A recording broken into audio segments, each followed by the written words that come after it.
How to log in Hotmail mobile app. So let's know through this video. Before starting, subscribe to our channel and hit the bell icon for more updates from us. So let's begin. First of all, you need to open up your Hotmail or Outlook application on your device. Soon after opening, you will be able to see the welcome page of Outlook or Hotmail. You can see in the lower button there is a Add Account and Create New Account options. Since we are trying to log into the account we already have, you have to simply tap on Add Account option and you'll be able to see the text box where you have to enter your Hotmail address. For that, you can simply tap on the box and enter. After entering, you can go for continue. After that, here you will be opened up to this interface. In this section, you need to enter your password.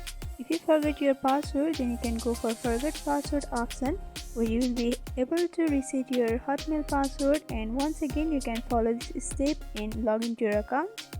After entering the password, you can simply go for sign in option, and by following this simple step you can see my account has been logged in.